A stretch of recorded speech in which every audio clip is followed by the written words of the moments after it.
Jadi malam hari ini sudah lahir, ya sudah keluar air ketubannya. Nah, nanti kita eksplorasi bersama-sama. Kemarin di Padang Bulan saya didatangi oleh Prabu Brawijaya kelima. Supaya dia tidak ngerepoti saya suruh maju ke depan dan saya suruh bercerita bagaimana kok Anda datang lagi ke sini gitu. Tapi gede besar kok Anda kok kurus, saya bilang gitu. Dia ternyata bukan Brawijaya kelima melainkan Raden Wijaya, jadi dia Brawijaya ke-1. Nah, saking cintanya kita semua kepada seluruh bangsa-bangsa yang melahirkan kita itu, maka ternyata jumlah orang-orang yang mencintai dan mencari solusi atas masalah-masalahnya sangat banyak. Bukan hanya negara baru, bukan hanya satuan atau formula baru, tapi peradaban baru sudah lahir, karena semua yang dikatakan tadi sudah membuktikan bahwa apa yang selama ini kita anggap baku dan denotatif ternyata semuanya batal. Kita sudah, kata negara sudah batal, ya kan? Rumah tangga sama keluarga tidak ngerti bedanya. Kelihatannya bernama presiden tapi fungsinya bukan presiden, tempatnya bukan tempat presiden. Jadi semua batal. Apalagi orang sekarang tidak mengerti batal dan tidak bedanya apa. Itu teman-teman sekalian. Jadi saya kira ini harus kita eksplorasi. Batal dan tidak nggak ngerti itu maksudnya gini. Kalau Anda ngomong hukum dengan pasal-pasal, pencopet sama koruptor pasti berbeda hukumannya. Tapi kalau Anda ngomong konstitusi, itu dia lebih tinggi, dia lebih mendasar, lebih mengakar, bahkan nanti sampai ke tingkat filosofi dan nurani. Itu sudah tidak memerlukan perbedaan antara pencopet dengan koruptor. Jadi ibaratnya sholat ya. Sholat itu imamnya keceret, cowok gitu. Upamane ya. Upamane. Itu kira-kira sholatnya batal semua enggak? Batal. Keceret tuh sampai nang syarinya gini. Upamanya ya. Tapi di masjid sebelah enggak sampai keceret, cuman kentut sekali. Ya gitu dong, enggak ada yang dengar. Dia sendiri tidak dengar, apalagi makmumnya, tapi malaikat dengar. Batal enggak? Batal. Kan gitu. Jadi dalam nurani, dalam prinsip keadilan tidak ada bedanya kamu ngutil tak ngerampok. Itu prinsip dasar dari moral, itu yang dari Ronggo Warsito. Saya pernah ngutil, bukan ngutil, saya itu pernah ada barang di toko, saya sama Sabran ketika dia masih 4 tahun atau 5 tahun, saya ambil barang sing wis gak ganggu, terus kotak opong lho tak jupuk, tak lulus-lulus ngene iki sambil jalan ngeliat-liat barang yang akan dibeli oleh anak saya, si Noe. Terus Noe bilang, ya nggak boleh itu. Dia manggil saya papa. Papa gedang. Nggak boleh loh, itu kan sudah nggak ada gunanya. Lo nggak bisa, dia bilang, sama aja. Mau ngambil tokonya, apa ngambil barang kecil sama aja nilainya. Kata Sabran begitu. Nah, Mahkamah Konstitusi itu harus bersikap seperti itu. Nah, kalau enggak, jangan bilang Mahkamah Konstitusi. Kalau Mahkamah Konstitusi itu biar jembret, keceret, atau kentut gitu dong, itu sama. Jadi kalau ada suara tidak sah satu saja berarti batal seluruhnya. Itu loh tempat. Jadi kalau ada Prabowo 0 sebuah daerah batal. Kalau ada Prabowo 0 dan ada Jokowi 0 juga lebih batal lagi. Sekarang enggak, karena ada Prabowo 0, Jokowi juga 0 ada, lupa 2 kok. Malah jadi malah gitu. Ya gitu ya. Tapi enggak apa-apa, wong semuanya sudah salah ya Mas ya. Semua sudah salah. Jadi ini semua sudah batal. Jadi Nusantara ini kita minta maaf ini untuk memancing. Kalau tidak ada judul ini, teman kita dari Bandung tadi pasti tidak akan menggunakan aspirasinya. Ini memancing. Seberapa ini sengaja atau tidak sengaja ini memancing seberapa benci orang lain kepada orang Jawa. Dan ternyata lumayan. Terus seberapa benci, seberapa cinta orang kepada bangsa kita yang bermacam-macam ini, sampai bahasanya pun dia tidak terima. Kok United Nation itu apa? Nah kan gitu tadi kan, lumayan kan. Jadi Jadi sukses ini KC ini memancing fakta-fakta dari isi hati semua jamaah. Gitu. United Nation itu tidak disebut persatuan bangsa-bangsa karena United Nation itu untuk memudahkan idiom bahwa selama ini yang disebut kalau Amerika United States of, tapi kalau PBB kan United Nation, persatuan bangsa-bangsa lagi. Ini ada semacam pendapat bahwa Indonesia itu bukan sebuah bangsa tapi kumpulan dari bangsa-bangsa, kira-kira gitu. Dari Nganjuk ya, sobat Mas Wardi. Syu'uban wa qabaila itu tidak berarti suku-suku dan kabilah-kabilah. Itu kan terjemahan tepat. Tepat itu juga sudah batal, ngisingin lemen. Jadi itu sebenarnya satuan. Jadi Allah itu menciptakan satuan-satuan. Itu bisa parpol, bisa jenis orang. Iki podo, iki arek nangisan tadi siji, arek gak isinan tadi siji. Itu kan syu'ub juga, itu syu'uban juga. Jadi itu ya antropologi bisa, sosiologi bisa, psikologi bisa, macam-macam. Jadi itu tidak terbatas. Jadi itu bukan suku-suku, karena kata suku itu juga relatif. Dia hanya sebuah kelahiran dari ilmu dan kebudayaan. Dia tidak baku sebenarnya secara kemanusiaan. Itu istilah yang sama dengan oh ini kertas gitu, sama-sama kita sepakati. Nah upama biyen oh iki asbak ya kene nyebut asbak. Jadi itu sebuah kesepakatan aja. Jadi teman-teman sekalian, saya kira teman-teman akan merespon ini nanti secara khusyuk, dan ini sudah lahir. Saya kira kok lebih serius ini 10 kali lipat dibanding Sumpah Pemuda. Betul enggak? Jadi apa yang Anda kemukakan itu 90% yang saya dengar benar semua. Cuman saya ingatkan satu hal. Siapa yang kuliah hukum di sini? Tolong dari jamaah, jangan dari depan. Hendra sini, Hendra. Saya ingatkan supaya kita ngerti posisinya, supaya saya tidak disuruh untuk bikin penandatanganan pergantian nama negara terus ke MPR. Tolong mikrofonnya. Tolong Hendra jelaskan kewajiban dan hak itu gimana prinsip dasarnya.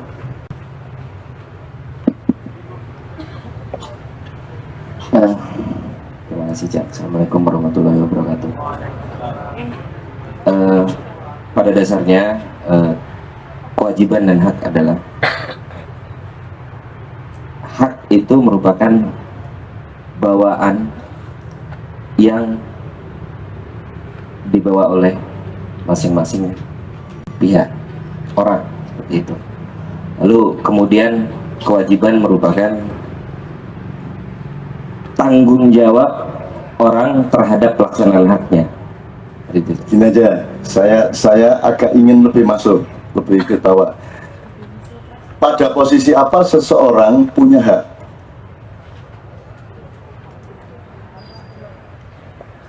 Orang memiliki hak ketika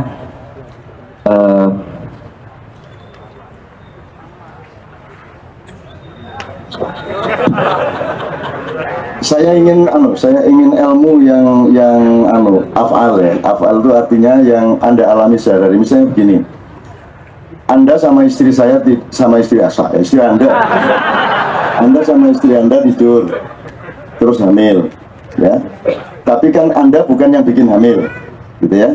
Kemudian janin nempel, al-alaq itu nempel, kemudian membesar, bayi lahir. Nah maka karena Anda ikut bekerja dalam proses terjadinya bayi, berarti Anda punya hak atas bayi itu. Persentase hak Anda atas bayi itu adalah tergantung kepada tingkat kerjaan Anda seberapa. Jadi sahammu gak piro, kalau nginangin itu nggak hak gede. Nah siapakah yang menyemaikan padi? Siapakah yang memuaikan janin menjadi bayi? Ibunya kah, bapaknya kah?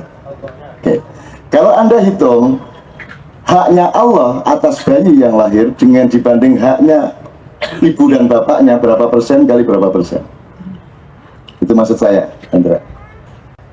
Loh, kita akan aku mengenal. Kira-kira 10, 90, 80, 20, kira-kira. Atau 5, 95, atau 1, 99. Tapi jelas ngerti maksudnya hak. Oke. Nah si anak karena dia produk dari pekerjaan pihak lain, yaitu Tuhan, malaikat, bapak, ibu, dan seterusnya, maka dia punya kewajiban atas orang yang berjasa atas bayi itu, betul enggak? Nah, sama dengan Tuhan berhak nyuruh Anda sholat karena dia yang bikin Anda. Dia yang bikin tanganmu disuruh gini ya, dia berhak. Ibarat Anda harus bayar pajak ke dia. Jadi haknya seseorang adalah kewajiban orang yang lain. Jadi keterkaitan saham sebenarnya. Nah, sampai sini ada respon nggak? Anda sebagai pengacara, benar nggak itu tadi? Kalau dalam perusahaan, siapa yang berhak bikin policy? Yang berhak bikin policy adalah manajemen, dalam hal ini diwakili oleh BOD. Dalam Oleh? perusahaan BOD. Apa itu? Direktur, Board of Director. Board of Director. Loh, kalau ownernya? Ownernya menyerahkan kuasanya kepada Tapi pada hakikatnya yang punya hak yang punya hak, yang owner, pemilik. Nah, bahwa dia mendelegasikan haknya kepada sebuah kelompok itu lain masalah. Sama dengan Allah punya hak penuh, tapi dia mengkhalifahkan haknya kepada manusia. Ya, ini prinsip hak dan kewajiban. Oke ya, ini nggak perlu lebih panjang lagi, jelas ya. Sekarang saya tanya, saya punya kewajiban apa sama Anda?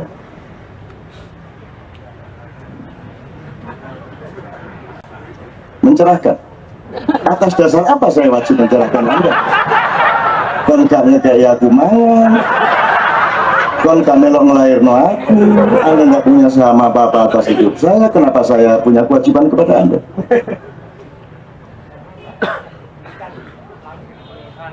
Karena saya yang diberi atas bukti yang mana bahwa saya yang diberi hidayah terus lainnya tidak. Keyakinan tidak bisa melahirkan hak dan kewajiban, hanya harus fakta. Sekarang saya tanya lagi, kewajiban saya kepada Anda apa? Upomaku di omah turu kata lapor.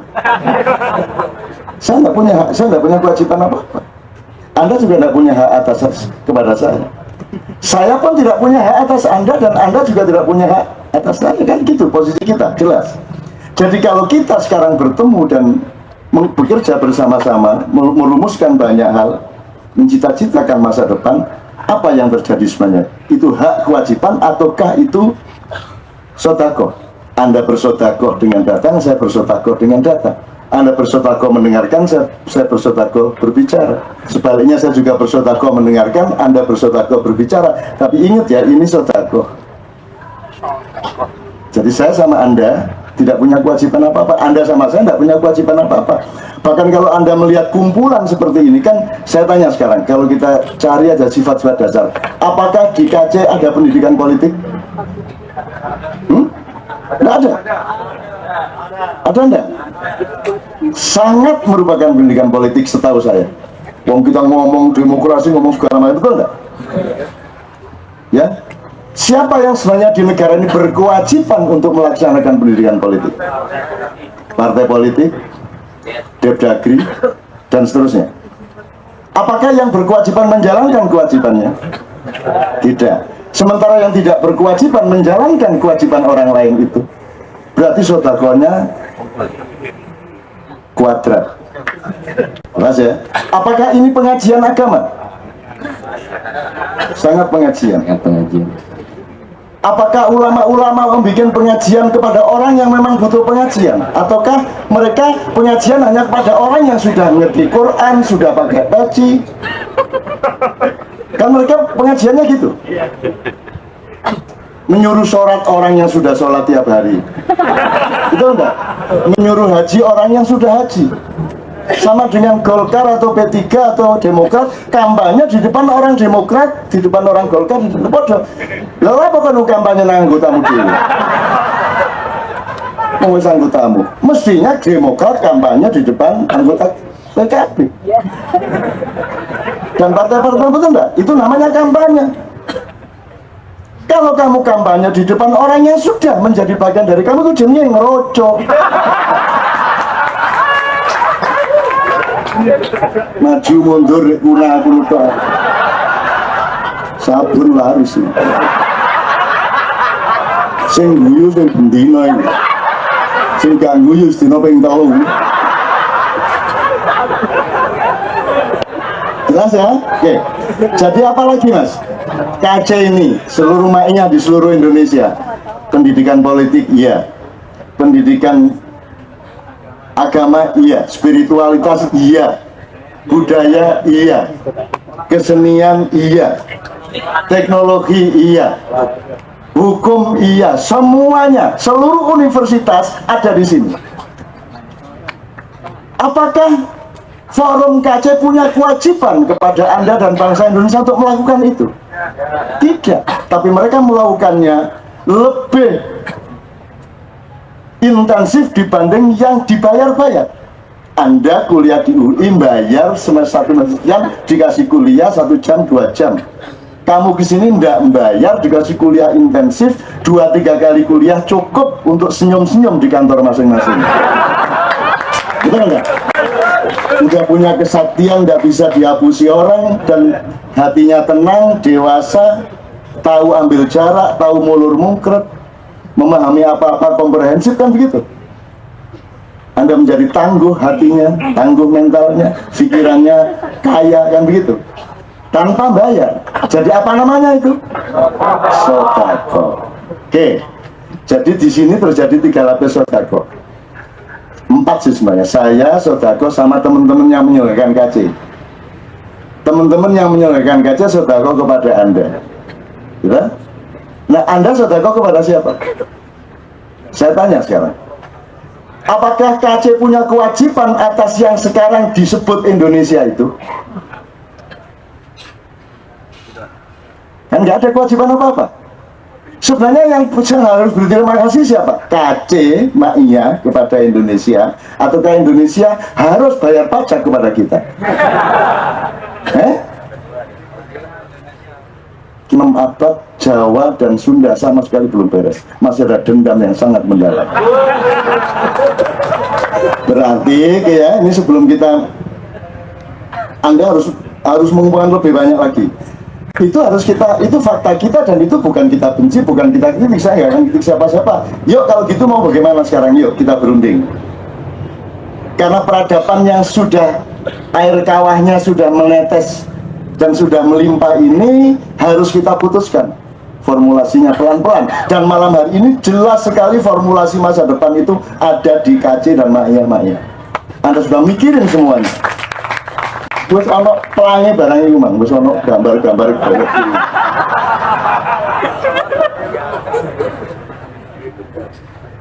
Dan memang harus dari daerah Nganjuk karena hutan-hutan angker itu ada di sebelah selatan.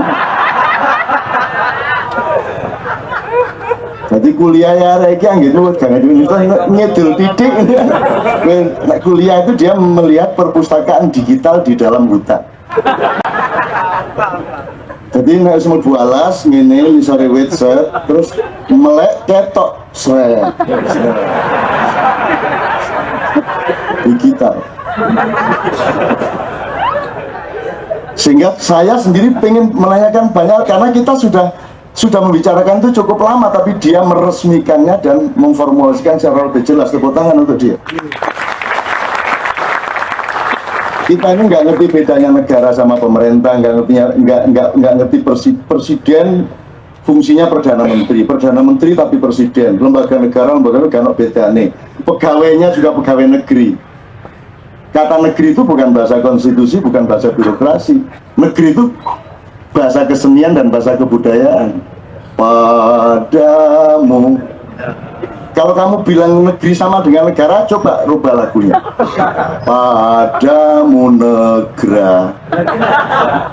Nggak bisa, negeri sama negara berbeda. Dia yang satu itu nuansa, yang satu itu benda pada.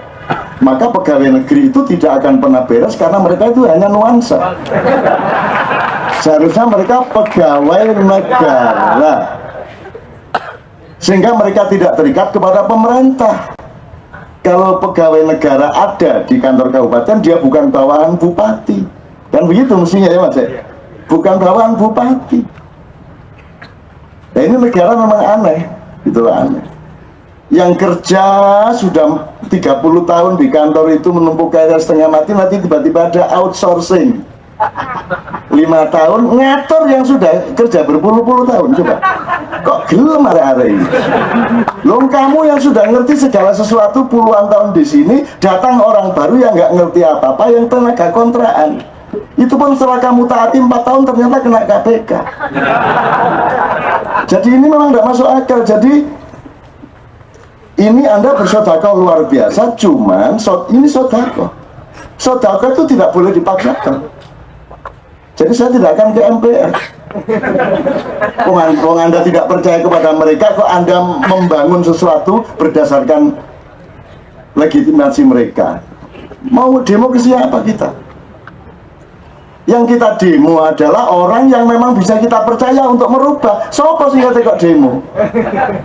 Tidak ada. Wong mereka semua tidak ingin ada perubahan kok. Yang ingin perubahan Anda kok. Ya demo nang awakmu dhewe.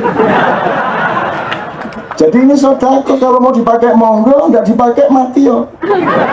Begitu, nggak ada masalah.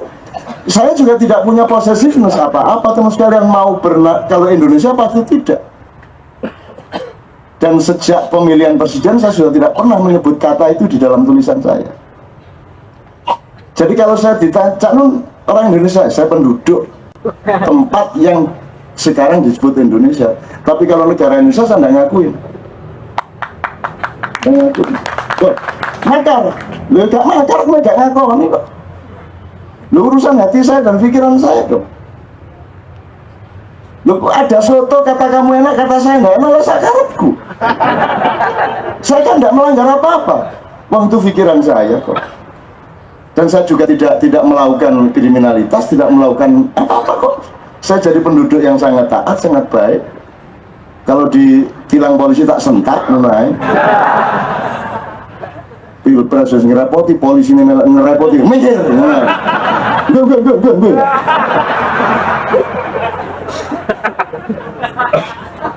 Jadi teman-teman sekalian, saya senang sekali. Ya ini fakta kita. Tapi harap ingat, kalau kemarin di Bang Wetan, Pak Dr. Ananto mengatakan hidup itu kan ada input, ada. Jadi kalau sistem sosial kan ada input, sistem, output yang gitu. Nanti ada outcome juga. Nah, manusia itu hanya punya hak dan kemampuan di wilayah input dan proses sistem. Tapi nanti outputnya dan outcome-nya itu betul-betul di luar kekuasaan manusia. Makanya seorang ibu selalu harap-harap cemas kalau anaknya mau lahir di sini papat kalimo. Karena dia tidak punya kemampuan untuk menentukan jari-jarinya 5. Dia bisanya iya mas terus mulut tak bisa. Kok wes mas, aku jika alhamdulillah sampai nusalah dolin ini apa itu. Jadi nanti suami-suami kalau sampai rumah bilang sama istri, dek tak pala dolin dulu dek. Lumayan dapat diem banyak ini. Jadi saya tidak percaya bahwa forum ini yang dahsyat ini, yang Allah memberi hidayah, yang softwarenya berpendar-pendar dari langit ini tidak beranak masa depan yang bercahaya bagi seluruh republik yang namanya belum ada ini. Itu ya. Wong Sumpah Pemuda cuma ketemu begitu aja melahirkan kok, apalagi ini ngomong sono drape bisa nanti tak kirim ke atas nanti iya Pak, satu sampai ini ada yang disinggawi laringan jurisip berapa Pak.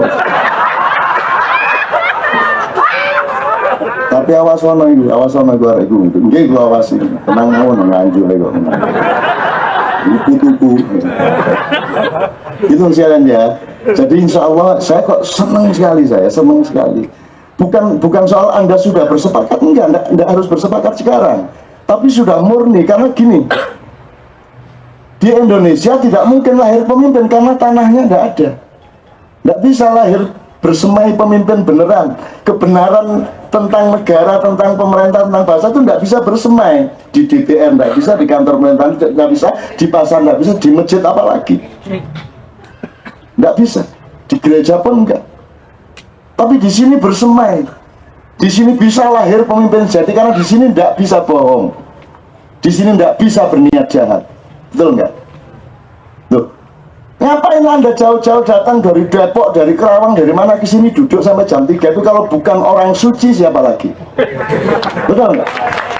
Kalau tidak benar-benar hatinya itu oleh Allah memang dihimpun untuk menjadi infrastruktur dari masa depan seluruh yang sekarang disebut Indonesia atau diusulkan Nusantara dan tidak disetujui itu.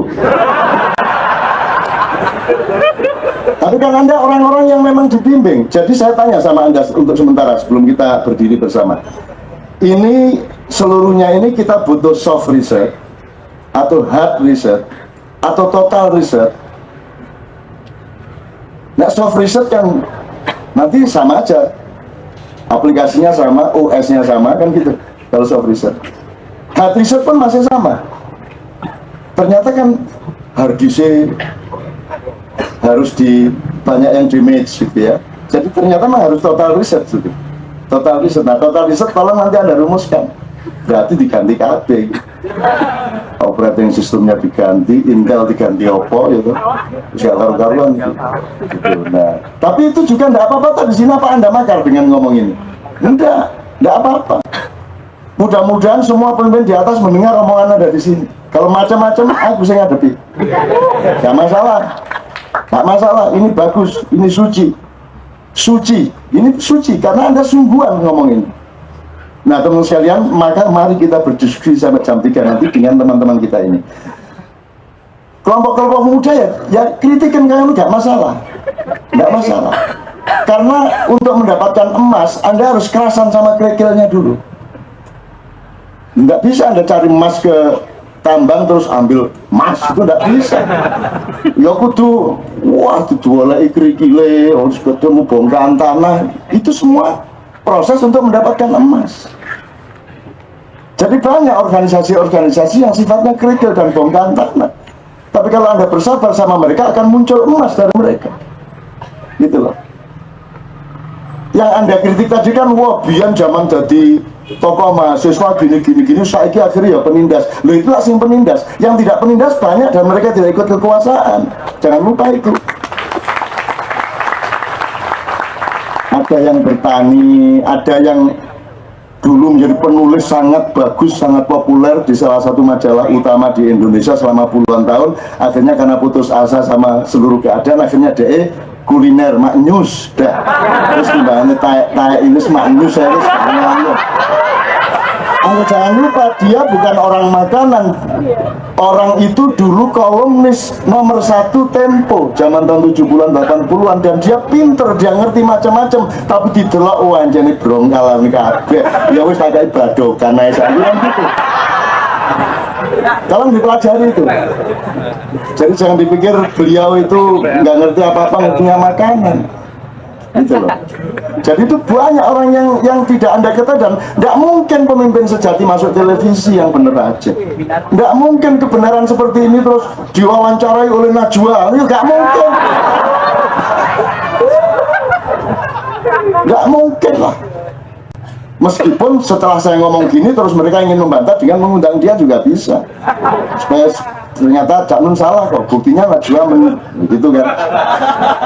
Tapi kalau normal ya nggak mungkin. Opo Kick Andy terus memanggil ini, gimana lo nggak Warsito wajahnya?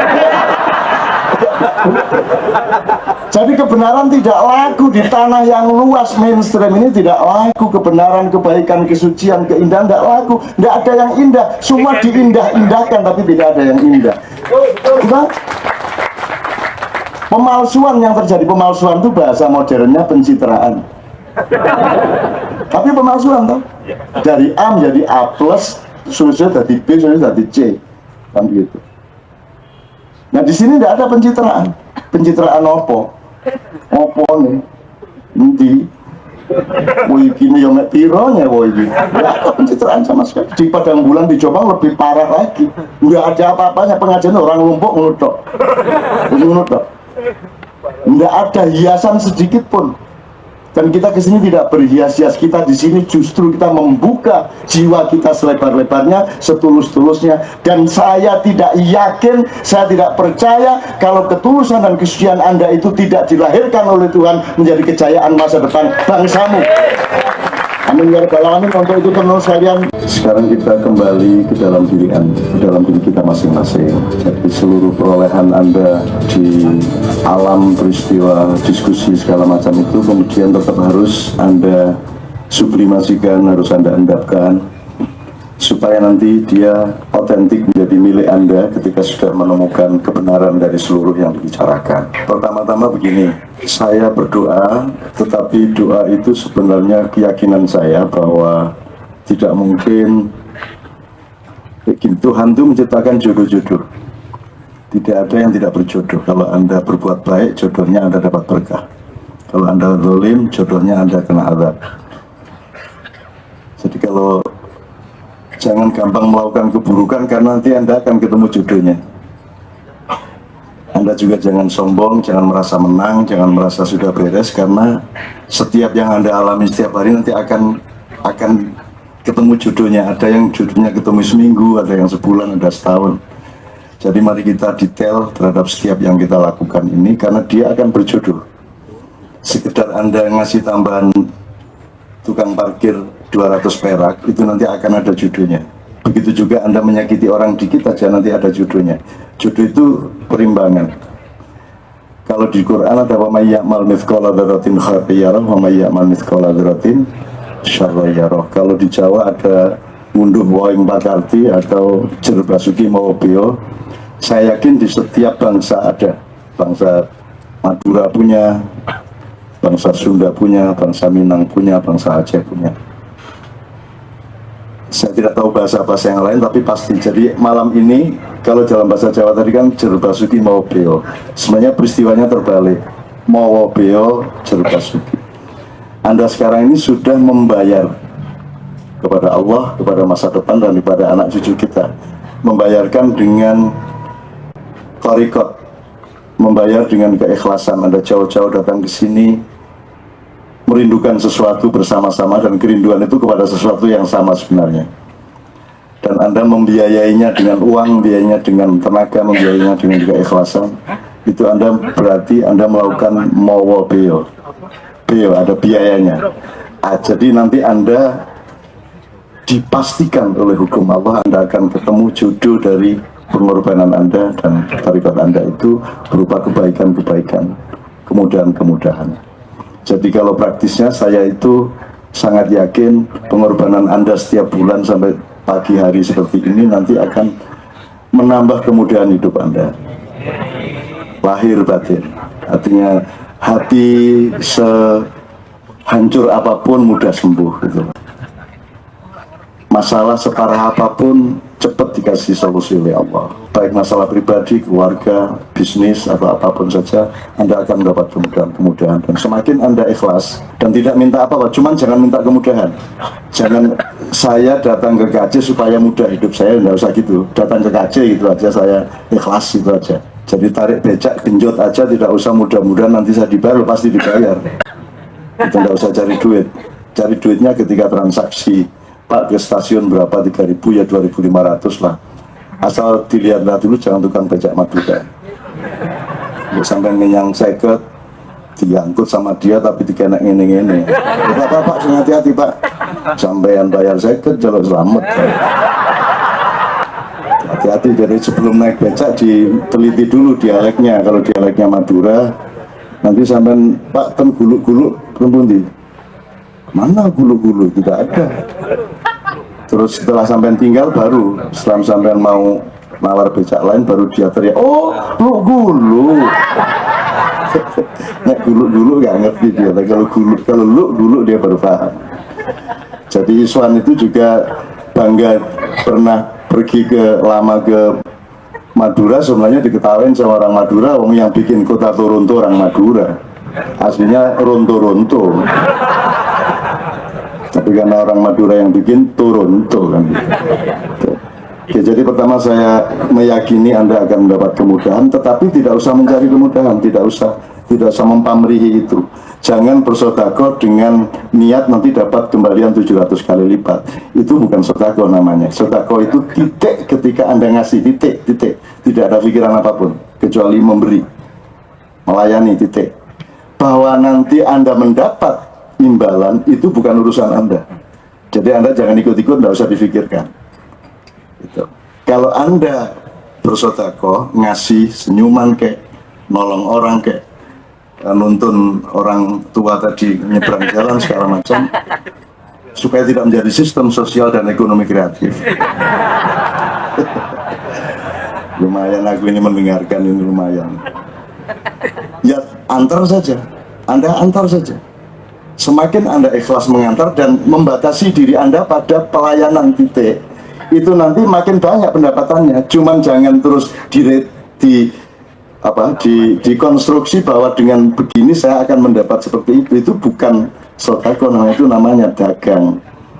Jadi kalau Anda ngumpulin duit juta-juta dengan harapan dapat 22 juta, itu namanya dagang. Kalau dagang tidak bernilai sedekah. Gitu. Jadi janjinya Tuhan jangan dijanjikan oleh manusia. Nanti Tuhannya ngambek. Lu kok agak Gusti Allah saya gitu. Terus konon, gak usah. Apalagi Tuhan sekarang banyak dikecewakan karena orang itu berdoa ahistoris, dia berdoa, dia mohon, dia segala macam. Terus Tuhan jawab, lah kamu dulu waktu pertama bikin ini kamu tidak bilang-bilang saya. Setelah kamu mengalami kesulitan baru berdoa sama saya. Makanya sejak awal melakukan sekecil apapun pekerjaan, jangan tidak melibatkan Allah, kan gitu ceritanya. Allahnya terserah, mau Allah, mau Sang Hyang Wenang, mau Wineto apa Manito, mau Yehova, mau terserah. Tapi pokoknya libatkan satu itu. Nah, satu itu gini juga jangan disalahkan terus saya seolah menuduh Tuhan ada di atap situ. Ini kan idiom saja sebenarnya. Tapi kalau saya bilang berdoalah sama Allah itu, nanti disangka saya, padahal maksud saya itu Allah yang di dalam diri saya. Jadi mohon bahasa budaya jangan dimarahi kalau dia punya keterbatasan. Memang terbatas, nggak ada yang benar sebenarnya kalau diurut-urut. Seluruh kalimat itu nggak ada yang benar. Wong itu cuma kesepakatan loh. Wong anak saya aja kelas 3 SD nyeret saya mau omong tapi jangan kedengaran siapa-siapa. Mau boy sini toh, aku diseret ke pojok. Ayah itu kalau Ma'iyahan kan aku sering denger langsung di Ma'iyahan atau di YouTube saya baca, saya dengerin. Ayah itu kan suka ngomongin Indonesia gini, sinis kan gitu. Anak saya itu marah sama saya. Lu ya enggak ya kan ayah kan ngomong apa adanya kan gitu. Loh, tapi ayah kan selalu ngomongin Indonesia. Lah ya kan apa adanya. Loh, nggak usah apa adanya. Memang Indonesia itu tai, dia bilang. Loh, kok Indonesia tai? Anak saya kelas 3 panik aku loh. Kok cahaya cilik masih bisa ngomong Indonesia tai? Loh, memang tai mau bagaimana? Dia bilang. Memang tai Indonesia itu. Setahu gue macam-macam gue isi SD kelas 3 ya. Loh, memang tai, dia bilang. Loh, coba ayah agak mikir sedikit, dia bilang. Ini Allah ini mas, ini fatwa terakhir anak saya. Sebelumnya itu udah bilang ya, tak kasih tahu ya, sekolah yang baik itu yang memilih siswa-siswa yang tidak pintar. Itu sekolah yang baik. Wah, kok gitu? Loh, gunanya sekolah itu mendidik anak yang tidak pintar menjadi pintar. Loh, itu benar-benar dia ngomong gitu. Kalau sekolahan ngambil anak-anak pintar, itu namanya bukan sekolahan. Itu dia cari laba dari anak-anak pintar. Nanti karena dia mikirnya itu cari laba, akhirnya anak pintar itu menjadi bodoh di sekolah itu. Itu kan gawat ini, anak kelas 3 SD menyimpulkan begitu, bangun tidur gitu loh. Tak kasih tahu ya gitu. Oh ya, kok tak dengerin terus. Faktanya kita catat sudah beratus-ratus. Anak yang tai gini sih, kok tai bagaimana loh? Coba ayah dengerin baik-baik. Indonesia kan kita sebut tanah air Indonesia. Singkatannya mata aja. Ya wes. Nah, terus dia lega, terus dia tinggalkan saya.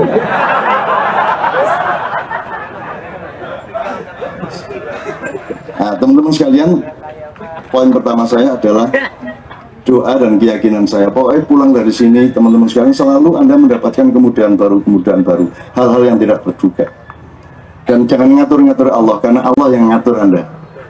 Gitu loh. Bilangnya Syekh Abdul Qadir Jailani, Sunan Kudus. Nanti begitu kamu riset, kamu simpulkan yang banyak terkabul itu yang gini, terus Tuhan bilang besok tak rubah. anakmu dewe. Terserah saya mau wasilah ndak wasilah, mau ngabulkan ndak ngabulkan, itu hak 100% saya, kata Tuhan. Wong saya yang bikin. Gitu. Jangankan mengabulkan, tak habisin ini seluruh bumi dan alam semesta, hak saya. Jadi sama Tuhan tuh nggak usah ngatur-ngatur, pokoknya terserah ada. Cuma ya cukup kebangetan, paling gitu ngomong gitu ya. Mau sholat dikabulkan, paling gitu aja ya. Tapi nggak usah ngaran-ngarani gitu loh. Nggak usah meregulasi, menentukan waktunya 2 hari belum terkabul marah. Gitu. Mana katanya Rahman Rahim sampean? Medurung marah. Nah orang Pekalongan ngancam. Nah orang dikabulke aku mabuk loh.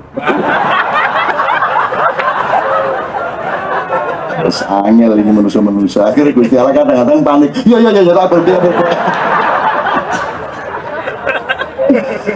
Oke teman sekalian, mudah-mudahan kesegaran ini juga membuka pori-pori pikiran Anda.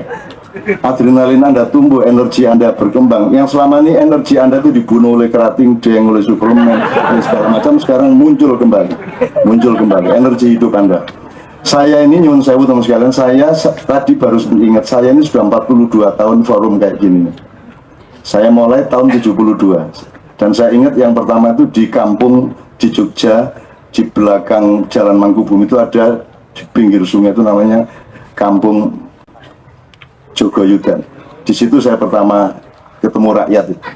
Dan itu saya lakukan terus menerus sampai jumlahnya kalau saya sendiri sudah puluhan ribu, kalau sama Kiai Gading 3.800 berapa gitu. Dan yang saya syukuri bukan rekornya, yang saya syukuri adalah saya tidak pernah menagih apa-apa. Alhamdulillah. Saya tidak pernah berharap apa-apa, saya tidak pernah menuntut apa-apa. Saya tidak pernah terus mencita-citakan karena saya belusuan terus saya akan menjadi ini. Enggak, saya enggak minta. Saya tidak minta apa-apa ke yang disebut Indonesia, kepada masyarakat tidak minta. Saya tidak pernah transaksi. Saya tidak pernah, pokoknya saya nikmati. Karena saya tahu hidup itu adalah kalau saya sama tempe, maka yang paling enak tempe gitu saya. Yang bikin tempe tidak enak adalah makan tempe bayang sop buntut. Goblokmu dewe. Wis tempene gak enak sop buntute gak oleh. Benar gak Mas? Nah orang tuh gitu, dapat duit cuman 100.000, dia merasa kurang puas karena pikirannya 1 juta.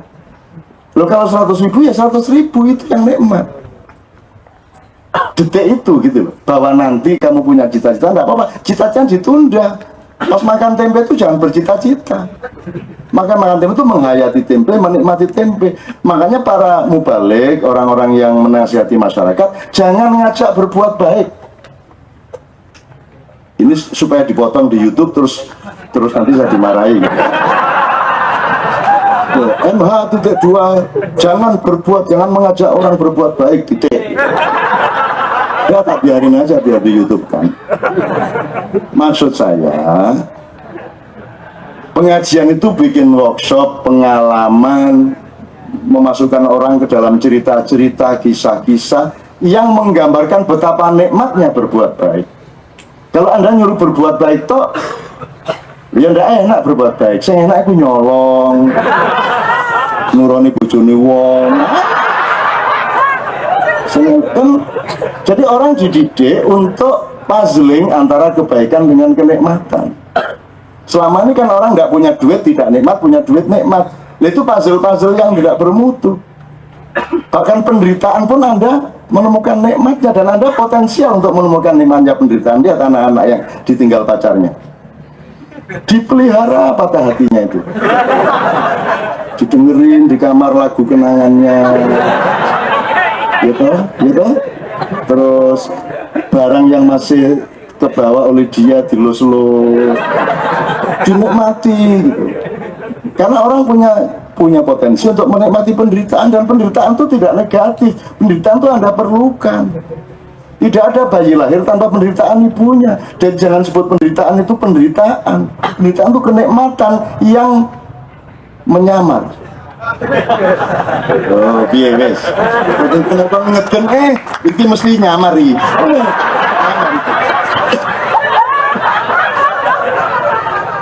Mau ngelahirin anak, wah ini nyamar ini gitu nanti. Kalau Anda punya pikiran begitu, sakit menjadi sekunder. Benar nggak? Sudah Anda lihat. Jadi semua itu tergantung takdir yang kamu set up dari pikiranmu sendiri, karena Anda punya hak mentakdirkan dirimu sekian persen. Selebihnya Allah punya, tapi Anda dipinjamin sedikit. Wis nek gak percaya, gini ya, aku zaman cilik ngene iki, ambune ya apa Mas? Ya? Tapi saya waktu SD kelas 5, karena saya sudah pergi dari rumah, saya mulai masuk kuburan, mulai tidur di sungai, mulai enggak itu jadi gelandangan di gerbong-gerbong yang udah nggak kepake. Saya akhirnya nganggur gitu kan, ngene ceritanya. Anggutai. Kesadaran pertama adalah oh alah menungso iki diwolak-walik jane mek taek kan gitu kan. Tapi lama-lama saya punya pikiran di atasnya. Bisa nggak saya bikin tidak berbau busuk? Ternyata bisa. Setelah sekian kali tidak busuk. Tidak busuk dia. Sekian kali wangi. Wangi Mas. Nah, sekarang tolong pahami peristiwa dalam kehidupan.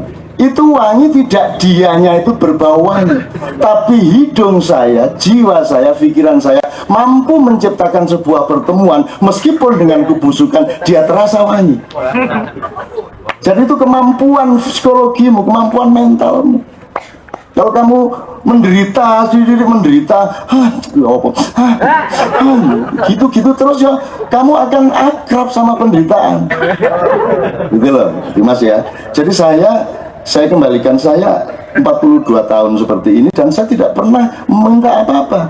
Dan memang saya tidak mendapatkan apa-apa. Kalau yang disebut mendapatkan itu, nanti saya jadi tokoh masyarakat, saya jadi kiai, saya jadi calon presiden, saya jadi populer, semua tidak saya dapatkan. Dan alhamdulillah, karena saya memang tidak pernah berdoa seperti itu, saya tidak mendapatkan apa-apa.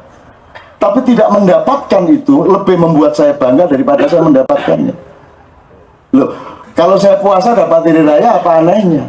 Tapi kalau puasa aku pelihara sepanjang hidupku, dan aku serahkan, tolong hari raya simpan dulu ya Allah. Awas dulu kalau kasih, simpan dulu. Aku masih kuat berpuasa sampai berapa ratus tahun pun aku masih kuat berpuasa. Ujilah aku, ngono aku. Gitu. Akhirnya gak riyo temen aja. Ya tak apa gunanya bercita-cita terus tercapai terus bangga? Ya, enggak. Saya itu tidak pernah mencapai apa-apa melalui cita-cita. Saya itu menikmati kalau saya tidak pengen apa-apa, Tuhan menengkei, gitu loh. Enggak berusaha, enggak bekerja. Saya enggak pernah ingin mendapatkan itu. Cuman saya melakukan hidup ini sungguh-sungguh, tulus, dan saya bertahan sampai sekarang seperti ini. Dan saya tidak berubah. Budayanya enggak berubah, cuci baju enggak berubah. Nek bengi jam 2 utak ndadar nyeblok, enggak berubah sampai hari ini. Saya tetap, meskipun saya punya duit lebih banyak, konsumsi saya tetap seperti itu. Budaya saya tidak meningkat. Baju saya ya gini dari dulu. Itu pendapatan. Kalau saya terus bisa beli baju baru yang lebih mahal, terus itu nggak membanggakan, ya wajar dong duitnya oke. Tapi kalau duit lebih banyak, tetap dengan baju yang ditisik sendiri seperti Rasulullah, alangkah hebatnya. Kan begitu. Rasulullah kalau mau baju berapa? Tapi dia bajunya cuma 3. 1 dicuci, 1 dipakai, 1 di lemari. Itu pun kalau ada lemari. Jadi ya ganti lemari, jangan semuanya gurung lemari. Belum ada pengusaha mebel dari Solo.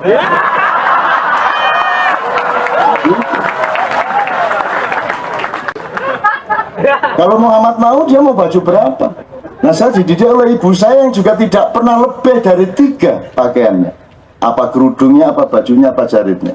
Jangan pernah kasih ibu saya pakaian kalau hari raya. Kami sudah berpuluh-puluh tahun ngasih terus ke ibu, dan hari kedua sudah habis. Begitu dikasih, bayang oh iki lo gak duwe kayak no. Oh, ibu saya itu kerjanya begitu toh, dan itu biayanya kadang-kadang mahal. Saya yang harus membiayai. Pulang ke rumah nun, itu kalau serupa itu asrufa nek, jadi di saya panggilannya serupa. Nama aslinya asrufa. nek Bakrotin Brakotin. Serupa kalau nona bojone Dimun sih, Dimun iku becak tapi gak serius keset arek iku. Dadi ya susah nyekolah anak ya gak cukup duwike, omah ya cek nunut maratuane. Sang nonun serupa iku arek padahal pinter mulang ngaji nek sore sregep, arek wedok gelem nyambut gawe apa menek klopo ya gelem. Itu kata ibu saya. Kemudian dia apa namanya? Memberi data mengenai Asrufa ini saat melarang iki. Akhirnya kan saya naikin haji, si Asrufa itu saya naikin haji. Terus iku bojone iku keset mek becak wis di desa sapa sing numpak keset pisan gitu kan. Terus endingnya gini, kayak nomah pokoknya cilik-cilik. Nah, saya bikinin rumah. Mau nggak mau lah disuruh ibu saya. Kalau disuruh ibu saya itu apa saja, mau disuruh ndelosor saya ndelosor, suruh jilat silit tak jilat silit. Karena itu pekerjaan yang paling mulia. Makanya kalau Anda kuliah cepat selesai demi ibumu. Wis cukup itu alasannya, gak usah cai pinter, cai jadi intelektual, cai gak usah. Wis pokoknya selesaikan skripsimu secepatnya supaya ibumu senang. Sudah itu lebih kuat itu motivasinya. Itu gak cukup. Temenan itu. Dan motivasi saya dari dulu gitu. Saya tidak pernah tidak keluar dari sekolah yang saya masuki. Coba ya. Kecuali SMA saya sudah keluar masuk lagi. Karena kakak saya jadi SD nguyui guru. Nah saya dihukum disuruh berdiri di atas bangku. Ngukum itu mbok mikir. Karena ada environment of punishment kan gitu. Nah, ini saya kuliah hukum dulu. Kuliah hukum kan cukup baca beberapa hari selesai. Kalau memang saya disuruh berdiri sepanjang pelajaran, saya berdiri di atas. Dia tidak perhitungkan bahwa oh, anak itu bisa pingin kencing, bisa pingin beol, kan mestinya dia sediakan jumtos yang kalau berdiri kemudian pingin kencing maka diperkenankan ke kamar mandi, kan gitu mestinya. Ini enggak, berdiri gitu dok. Terus aku kudu ngoyo. Ya tak uyu ya.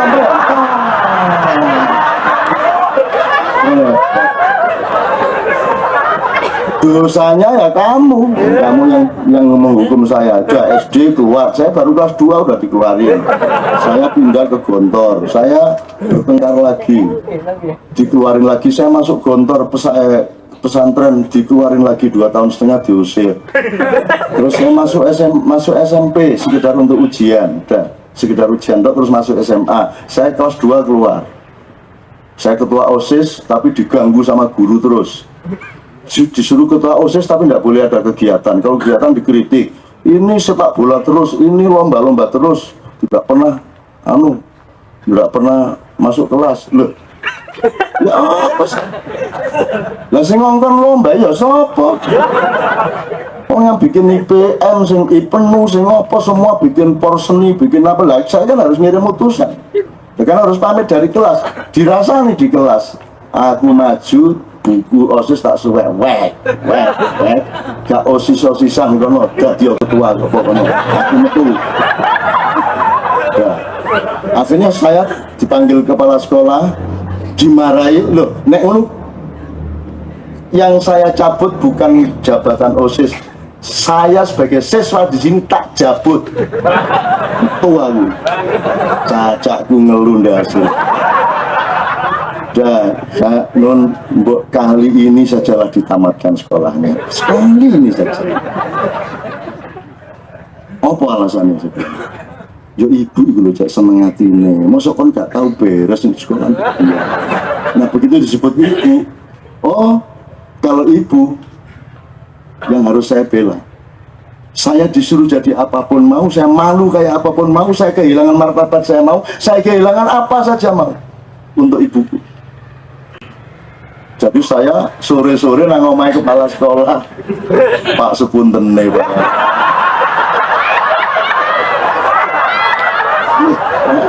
Gitu mas. Nah, jadi saya kembalikan ke cerita saya 42 tahun itu. bukan tentang saya, tapi Anda itu yang total kepada segala sesuatu itu. Kalau kamu ditakdirkan Allah kulitmu begitu, maka kamu harus berpendapat ke dalam dirimu bahwa kulit yang terindah itu kulitmu. Ngono. Nek kon ndelok, waduh, kok kuning, kok aku gak. Akhirnya nang salon. Ono wong sing nang salon iku bendino itu kerukupan, tabung, cek putih, cek coklat, pokoknya bendino kerukupan, karena dia tidak mau menjadi dirinya sendiri. Jadi sekarang kebanyakan orang kena iklan, kena ini, kena itu, kena kebudayaan, kena mode, kena tren, kena segala macam, akhirnya dia pergi dari dirinya sendiri. Apa soal hidung, soal kulit, soal bahasa aja pergi dari dirinya sendiri. Tidak ada radio di seluruh Indonesia yang tidak pakai bahasa Jakarta. Gimana nih teman-teman, udah belum nih? Ya masih arek nganjuk yang ini. Ya kan, sangat rumah ada nganjuk radio, mesti bahasa Betawi. Gitu loh. Masih Surabaya sekali-sekali ada bahasa Surabaya, tapi tetap saja standarnya bahasa Betawi, bahasa Jakarta, Indonesia Jakarta gitu loh.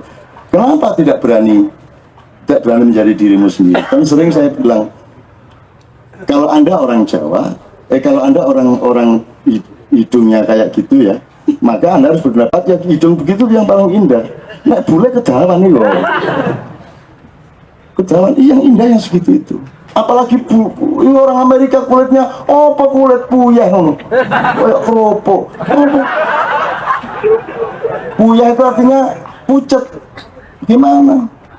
Yang indahnya kayak saya ini. Kalau Afrika terlalu hitam, kalau yang indah tuh yang kita ini yang sedengnya. Nanti kalau Anda orang Afrika, saya ceramah di Ethiopia, saya balik. Yang indah itu yang kulit Anda itu.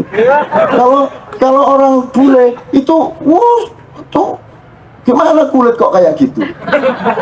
Apalagi orang Asia nggak jelas itu. Hitam enggak, kuning enggak, ngono. Cara berpikirmu itu jangan terseret-seret kemana-mana. Meskipun itu enggak usah diperdebatkan. Setiap orang memiliki kebenarannya masing-masing sepanjang tidak dibenturkan sama orang lain. Karena itu masalah individu kok hidungmu itu, bukan masalah sosial. Kalau masalah sosial harus dirunding. Jadi misalnya sekarang teman kita yang dari Sunda tadi yang tidak seluruh Nusantara dan teman kita yang Nusantara tadi, menurut saya mereka harus jadi sahabat. Bener nggak? Harus kenalan, sering ketemu, merundingkan. Oke, Nusantara enggak masalah, yuk kita bikin nama yang baru. Untuk apa orang Jawa sama orang Sunda terus-menerus dendam satu sama lain seperti itu? Nah, Anda harus merintis, jadilah sahabat dan rundingkan nama yang baru untuk masa depan kita. Dan memikirkan ya. Pada saat yang sama, Anda tidak usah, yang Jawa tidak usah mensunda-sundakan diri, yang Sunda tidak usah menjawa-jawakan diri. Anda orang Jawa harus jadi orang Jawa, kalau Sunda harus jadi orang Sunda. Itu takdir Allah, kata Mas Iswan tadi. Allah yang punya. Kalau Anda kucing, jangan menganjing-anjingkan diri, anjing jangan mengayam-ayamkan diri. Apalagi ilmunya orang sekarang itu terbatas pada satu langkah ke depan, itu pun langkah pendek. Wah, ini ada indikator bahwa ayam itu kakinya 2. Benar? Begitu ono Iwan liwat, ayam ini sikil loro soalnya. Begitu gampang menyimpulkan hanya karena indikasi 2 kaki itu, seseorang disimpulkan sebagai ayam hanya karena pengetahuan dia ayam itu berkaki 2. Jadi orang sekarang ini Masya Allah, makanya di Ma'iyah ini, di kantor ini menurut saya Anda benar-benar menjadi manusia baru. Kita tidak ingin merubah Indonesia, tidak ingin merubah Nusantara, nggak ingin merubah apa-apa. Perubahan itu nanti kan output sama outcome, itu urusan Allah. Tapi Anda menjadi manusia baru yang tidak seperti manusia yang ada selama ini. Begitu Anda menjadi manusia baru, pasti produkmu berbeda, pasti perjuanganmu berbeda. Nggak usah kamu sengaja, pasti tetap akan merubah Anda. Anda tetap menjadi pejuang, mau nggak mau. Nggak usah diniatin pun Anda tetap jadi pejuang. Ada loh sesuatu yang tidak bisa diniati. Jangan marah ya, kelamin misalnya gak iso diniati. Tak mungkret gak iso. Gak iso. Ya apa kok? Jadi dia membutuhkan mekanisme yang berbeda, dia membutuhkan perangkat-perangkat yang berbeda. Ada seorang istri membawa suaminya karena suaminya nggak pernah bisa ereksi dengan dia. yang mbak-mbak itu yang mijitin urat segala macam, begitu diolah sama mbaknya itu bisa set, wah seneng bojone, mulai gak iso meneh, dibawa lagi langsung ini. Jadi dia pikir yang nggak bisa itunya bukan, yang di depannya itu loh yang berbeda. Hanya kalau Mbak Ika kalau ya mesti langsung, hanya kalau raimu itu. Yang kami tiap hari cemberut aja ya toh, wajahmu nggak pernah enak, kamu tidak pernah menunjukkan kasih sayang yang dibutuhkan suami, ya apa bojomu kate lingongo. Sama dengan wanita juga begitu, terhadap laki-laki juga begitu. Jadi ada hal-hal yang tidak bisa kamu rencanakan. Jadi kamu jangan merekayasa hidup ini sepenuhnya. Jadi sekarang yang terjadi di Indonesia jangan dipikir ini substansial. Pilpres, pengelolaan itu tidak substansial untuk zaman yang sedang kita jalani. Ini sudah lahir peradaban baru, mulai dari persemaian di Kenduri Cinta ini. Kamu jangan pikir kamu menang. Kamu jangan pikir kamu hebat. Di Indonesia ini kan menang sama dengan benar, kalah sama dengan salah. Bagaimana itu? Nanti dulu. Menang pun kamu ada waktunya.